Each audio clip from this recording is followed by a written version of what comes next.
그래도 조금 완화가 되고 회복이 되어서 이렇게 몇 분이라도 더 같이 낯을 뵙고 예배 드릴 수 있으니 참 좋고 감사합니다. 옆에 분들하고 한번 인사하시죠. 반갑습니다. 축복합니다. 가정에서 예배 드리는 분들도 같이 인사하시면 좋겠습니다. 축복합니다. 제가 어제 기도를 하나 했습니다. 50명의 동굴뱅이가 하나 더 보이게 해 주시옵소서. 저희 성도들 영안을 여셔서 500명이 나가도 되는구나. 그래서 다 나오게 해 주시옵소서. 잘했죠? 하나님이 안 들으셨어요. 에드워드 윌리엄 보크라는 분이 네덜란드 태생인데 미국 이민을 어려서 가게 되었습니다. 브루클린 매거진이란 잡지도 창업한 유명한 언론인이에요. 미국으로 떠나기 전 할아버지가 한마디 일러줄 게 있다는 거예요. 보크야, 어디로 가든지 내가 있는 그곳이 너 때문에 더 나은 곳이 되게 하도록 힘을 써라. 그렇게 일러주고 미국을 갔습니다. 보스턴시의 한 모퉁이에서 신문을 팔게 되었습니다. 할아버지 말씀을 기억했어요. 오는 손님들이 불쾌하지 않도록 깨끗하게 정리하고 주변에 쓰레기 다 치우고 담배꽁초까지 하나도 없도록 주었습니다. 그리고 혹시라도 신문이 떨어져서 그 여러 가지 판 중에 손님이 보기 원하는 신문이 없는 일이 생기지 않도록 하나라도 떨어지면 갖다가 채워 놓았어요.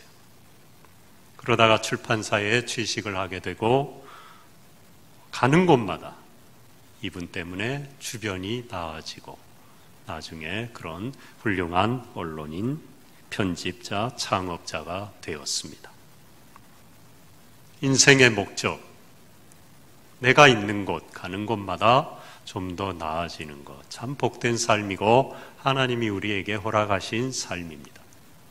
이스라엘에게 왕을 주신 것도 요구해서 할 수 없이 주셔서 기쁘지 않았지만, 그리고 그 왕이 백성들을 고통 중에 처하게 할 거라는 경고의 메시지까지 주셨지만, 그래도 왕이 할 일은 그 나라가, 그 백성이 좀 더 살기 좋아지는 것, 나아지는 것입니다.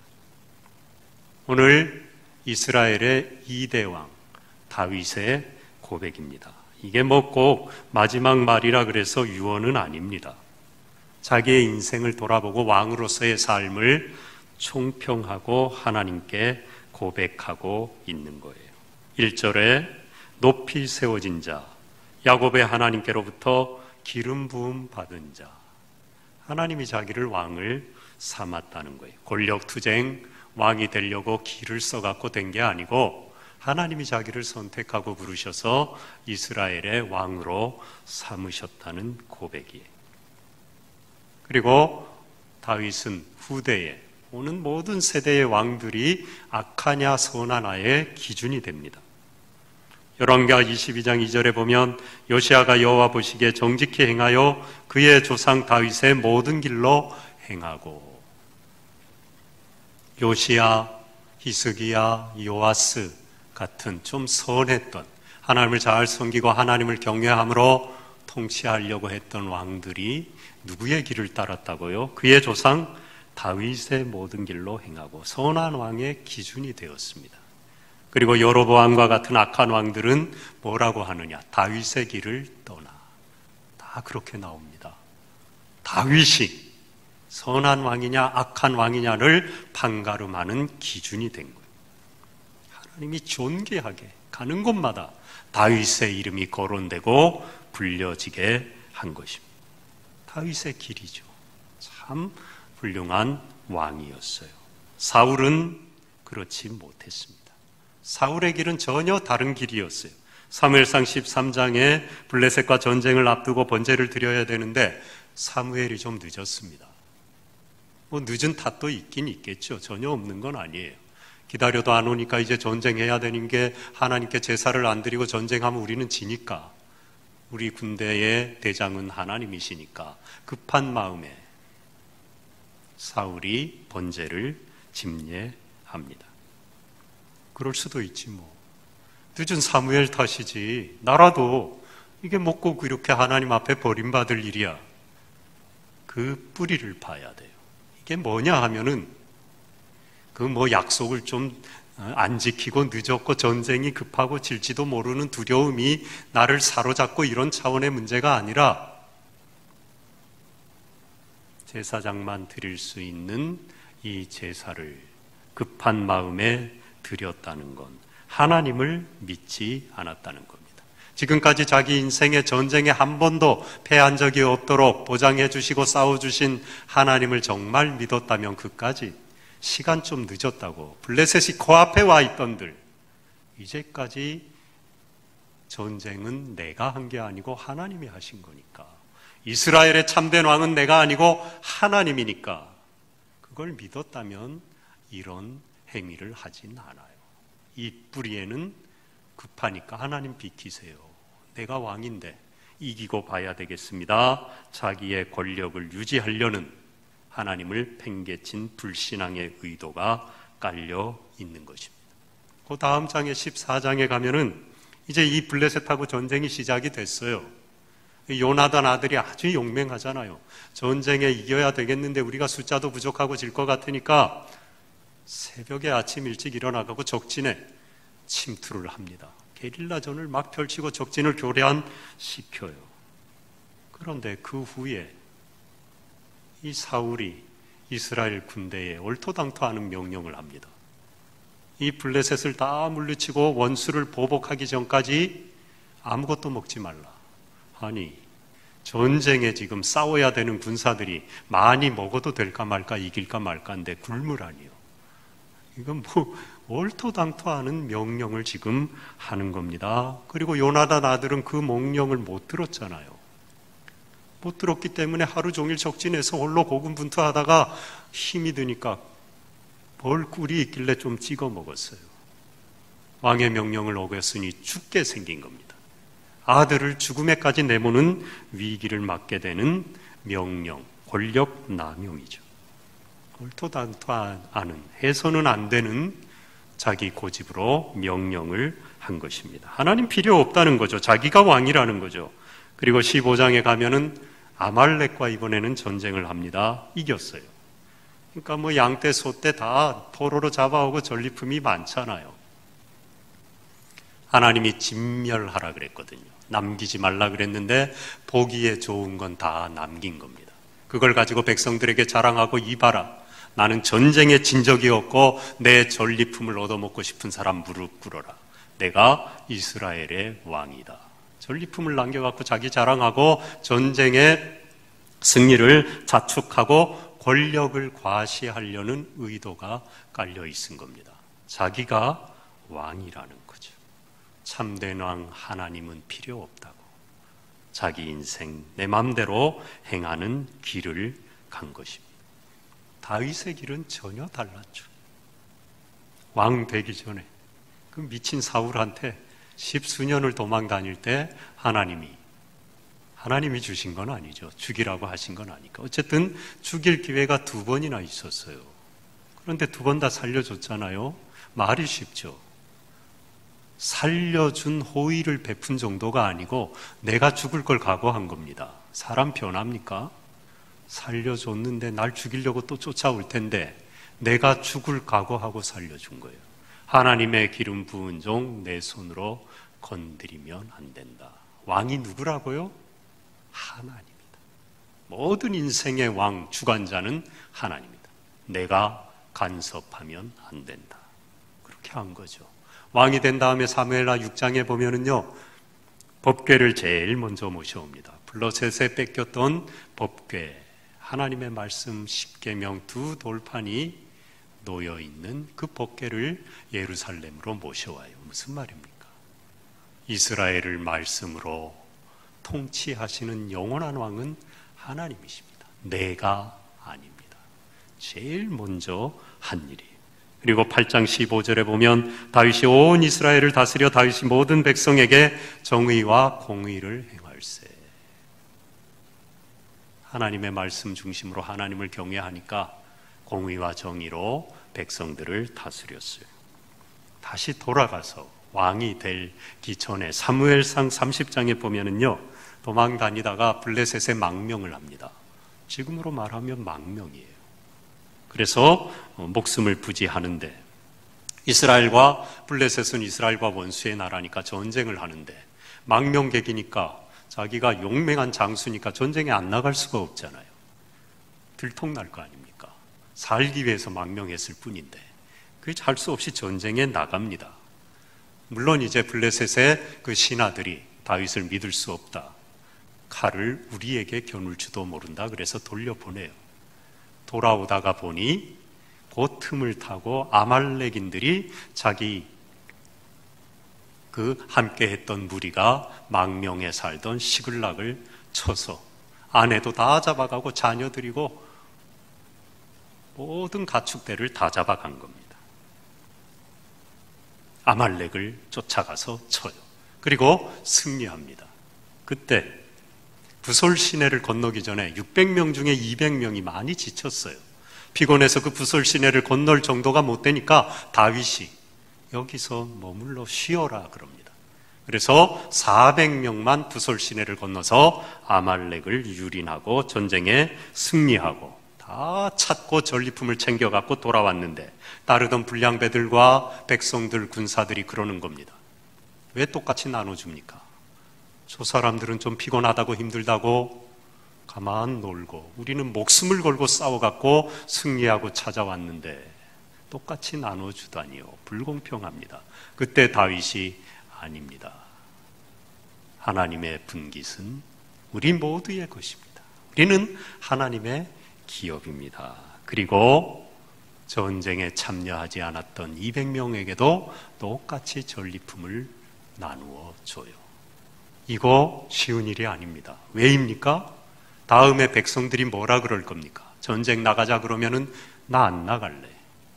기껏 목숨 걸고 싸워봐야 좀 힘들다고 쉬고 있던 사람, 칼자루도 한번 뽑지 않은 사람과 똑같이 나눠주는데 내가 굳이 왜 목숨 걸고 전쟁에 나가야 돼? 나도 쉬다가 남이 싸워 이긴 전쟁에 전리품을 같이 나눠 먹으면 되지. 다윗은 불공평한 사람이야. 믿을 수 없어, 따를 수 없어. 불보듯 뻔하잖아요. 그 모든 비난과 공동체가 무너지는 것까지도 각오한 거죠. 왜 그랬습니까?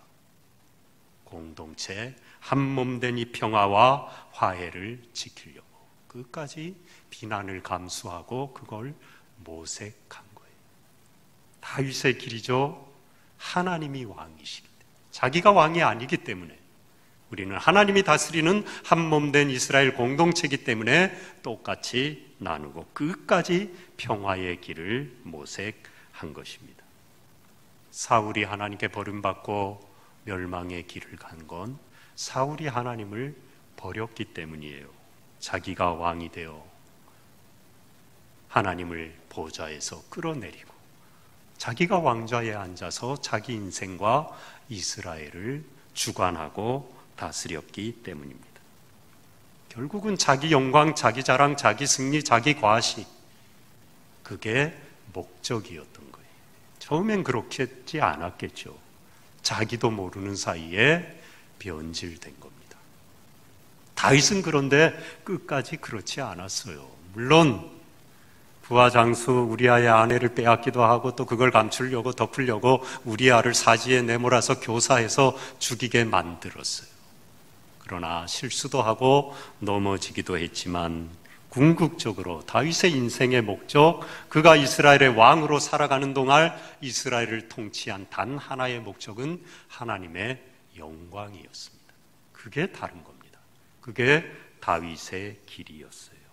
사울은 말로만 그랬겠죠. 다윗은 말과 중심이 일치했어요. 말만 그런 게 아니에요. 사무엘상 17장 45절, 골리앗 앞에 물맷돌을 가지고 나아갈 때 나는 만군의 여호와의 이름 곧 내가 모욕하는 이스라엘 군대의 하나님의 이름으로 내게 나아가노라. 조롱했잖아요. 이 거인 장수 골리앗이 하나님을 막 모독했거든요. 그런데 그 거구 앞에 싸움 꽤나 하고 전쟁 꽤나 했다는 단련된 장수들도 벌벌 떨고 한 걸음도 못 내딛고 있는 거예요. 기가 찬 거예요. 심부름 가봤더니. 그런데 이 어린 소년 다윗이 전쟁도 한번 해보지 않고 칼도 쓸 줄 모르는 자가 평소에 짐승을 잡던 물맷돌 5개를 들고 그 거인 앞에 섰습니다. 왜입니까? 땅에 떨어진 하나님의 영광을 다시 회복하려고. 너가 모욕하는 하나님의 이름으로 내가 나간다. 하나님의 영광이 이 다윗의 삶의 단 하나의 유일한 목적이었어요. 그러면요, 나머진 다 챙겨주십니다. 여러분 한번 해보세요. 말로만이 아니라 뭘 선택하고 결정할 때 참 이게 어렵고 다윗처럼 목숨을 내놓아야 되는 상황이어도 하나님의 영광이다. 한번 해보세요. 책임지십니다. 하나님이 놀라운 은혜와 축복을 주셔요. 인지 심리학은 여러 가지 연구를 하잖아요. 실험을 하잖아요. 초등학생들을 대상으로 실험을 했습니다. 전 세계 창의력 올림피아드 대회에서 우승한 이런 창의력이 아주 뛰어난 초등학생 몇 명을 모아놓고 또 평범한, 그냥 그야말로 평범한 초등학생 몇 명을 모아놓고요, 동그라미, 네모, 세모, 꼬부라진 모양 이렇게 여러 가지 물건을 앞에 놓고 실험을 했는데, 먼저 이 평범한 학생들에게는 그 물건을 보여주기 전에 아무 말도 안 하고 너가 뭐 만들고 싶은 게 뭐가 있냐 그걸 적어봐라. 뭐가 됐든. 그래서 어떤 학생은 잠수함, 비행기 막 적었겠죠. 컴퓨터 적었어요. 자기가 만들고 싶은 거. 그리고 그 다음에 그 물건을 보여줬어요. 대략 난감이죠. 잠수함을 만들겠다고 적었는데 세모, 동그라미, 네모, 꼬부라진 나무 조각 같은 게 앞에 있는 거예요. 이거 무슨 수로 만듭니까? 결과는 놀랍습니다. 그런데 전 세계 창의력 대회에서 우승한 이런 훌륭한 영재들에게는 순서를 바꿨어요. 물건을 먼저 보여주고 너가 이걸 갖고 뭘 만들지 만들어봐라. 그리고 만든 결과물을 보았는데 완전히 거꾸로 됐어요. 전 세계 대회에서 우승한 이 학생들은 누구나 만들 수 있는 평범한 걸 만들었는데, 너무나 평범했던 이 학생들은 먼저 뭘 만들 건가 생각하고 그 물건을 골라서 만들게 했더니 상상을 초월하는 놀라운 것을 만들어낸 겁니다. 뭘 말하는 겁니까? 인생의 목적이 분명하면 그 나머지 모든 것은 이미 결정된 거예요. 하나님의 영광이라는 우리 인생의 목적이 분명하면 다른 모든 것은 따라오는 것입니다. 다윗의 길이었죠. 우리 하나님을 왜 믿습니까? 교회 왜 다닙니까? 말씀 왜 듣습니까? 하나님 왜 예배합니까? 영광입니다. 추석도 가까운데 또 영광 굴비 생각하시는 분은 설마 없으시겠죠? 하나님의 영광. 오늘 본문 3절에 사람을 공의로 다스리는 자, 하나님을 경외함으로 다스리는 자요. 하나님의 영광이 인생의 목적이 되잖아요. 그러면은 모든 것들을 잘 다스리게 됩니다. 따라온다니까요. 이게 영광 굴비 엮이듯이 엮이는 게 맞아요. 따라와요. 영광이라는 목적만 분명하면 공의로 다스리게 됩니다. 하나님을 경외함으로 다스리게 됩니다. 그게 다윗의 통치였어요. 공의가 뭡니까? 사람의 권리, 많이 가졌건 못 가졌건 힘이 있건 없건 모든 백성들의 권리를 동등하게 보장해 주는 것, 존중하는 것, 그게 공의예요. 다윗은 그렇게 이스라엘을 다스렸어요. 그 공의의 통치는 어디에서 비롯됩니까? 내가 의롭다고 되는 게 아닙니다. 이 세상이 시끄러운 이유는 다 공의를 얘기하는데, 누구나 다 자기 입장에서 공의를 얘기하는데 그게 자기 의에서 나왔기 때문에 서로 부딪히고 시끄러운 거예요. 공의가 이루어지긴커녕 이루어졌던 공의마저 깨지는 거예요. 하나님을 경외할 때 공의가 서는 겁니다. 그래서 하나님을 경외함으로 다스리는 자요. 이게 먼저입니다. 하나님의 권위를 인정하는 거, 그게 경외예요.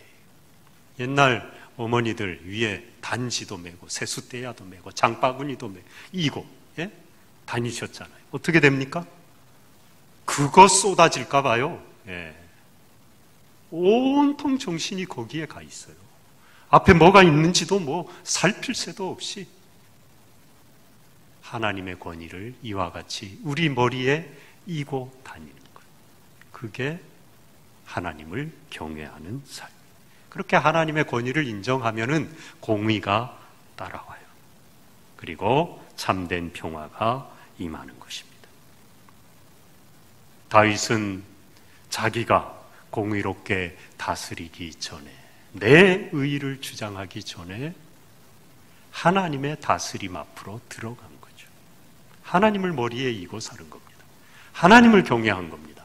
하나님의 다스림을 요청한 거예요. 내가 먼저 하나님의 다스림을 받을 때 우리는 공의롭게 다스리며 살아갈 수 있습니다. 예배, 기도하는 게 다 뭡니까?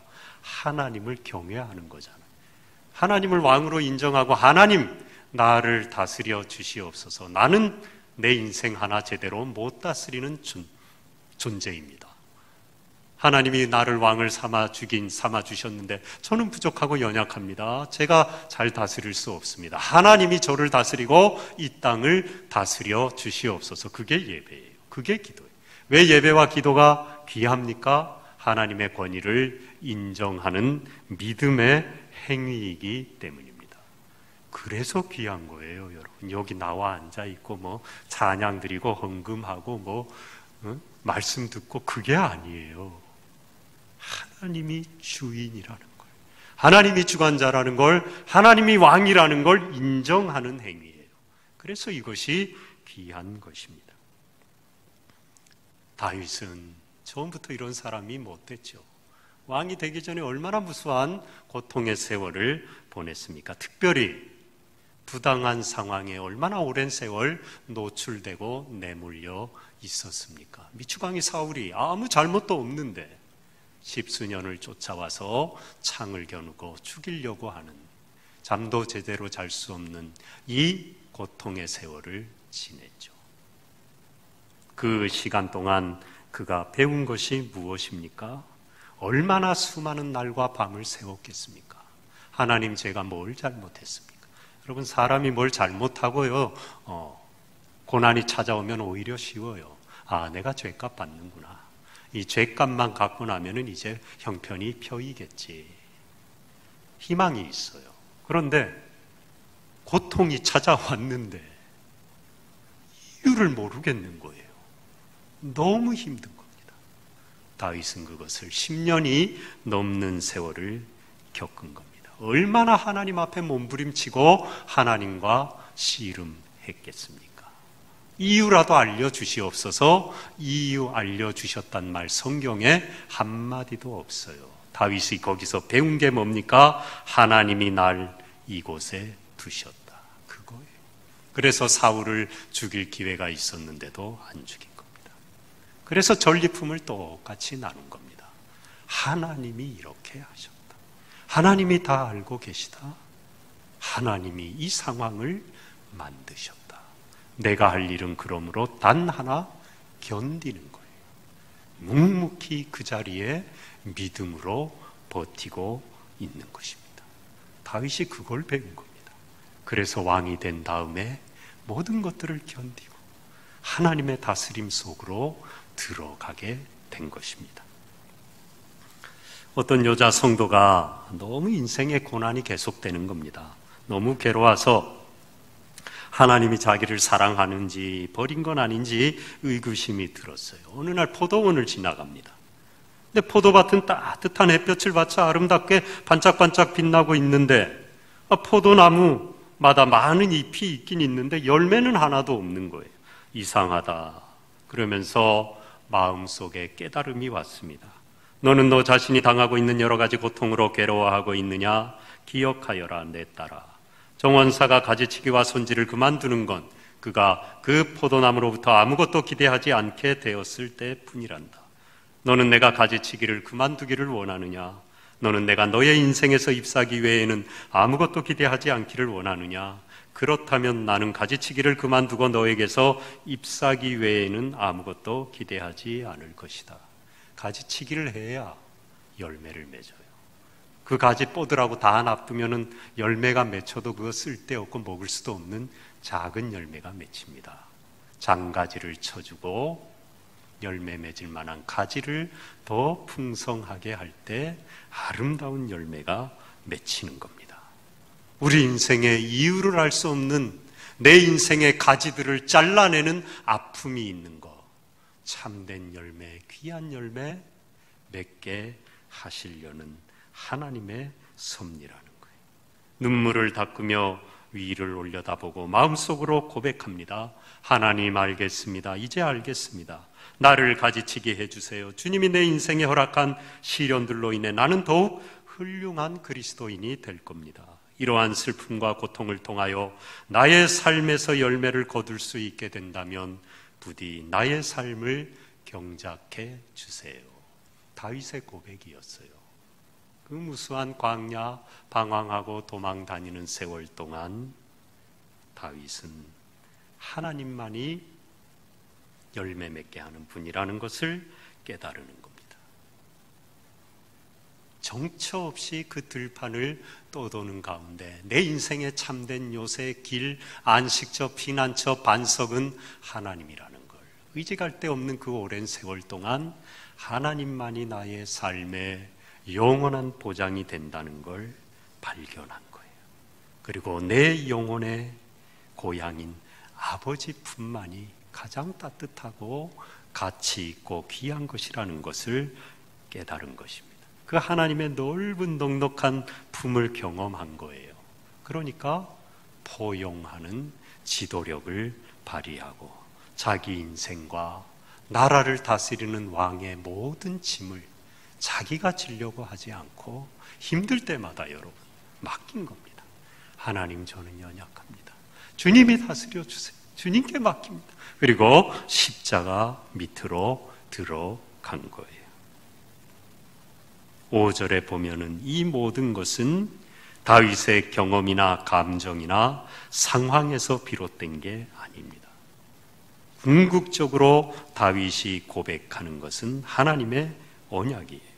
내 집이 하나님 앞에 이같지 아니하냐? 하나님이 나와 더불어 영원한 언약을 세우사 만사에 구비하고 견고하게 하셨으니 나의 모든 구원과 나의 모든 소원을 어찌 이루지 아니하시랴. 영원한 언약을 세우사. 내 때에는요, 이대로 대단한 열매, 다윗처럼 왕이 못 된들, 나는 왕도 못 됐는데 이게 나랑 무슨 상관이 있느냐? 영원한 언약이에요. 참된 왕, 하나님의 아들 메시아 예수 그리스도, 그리고 그분을 왕으로 섬기고 따르는 그 후대의 우리와 같은 모든 믿음의 사람들, 그 삶 가운데 맺으신 영원한 언약이란 말입니다. 예수님의 족보 가운데 보면은요, 다윗같이 좀 그냥 빛나고 봐줄 만한 사람도 있지만 그렇지 못하고 지리멸면하고 비린내나고 구질구질하고 초라한 인생들이 더 많습니다.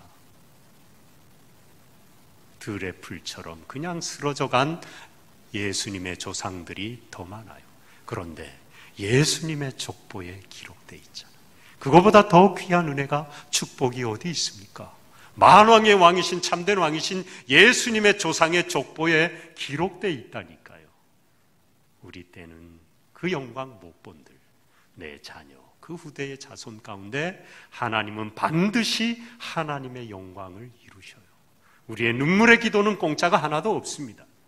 여러분, 그 하나님의 영원한 언약에 기대어서 오늘의 주어진 내 삶의 자리를 하나님이 주셨다고 고백하고 믿음으로 하나님이 다스려 주시기를 순간순간 고백하고 그 밑으로 들어가십시오.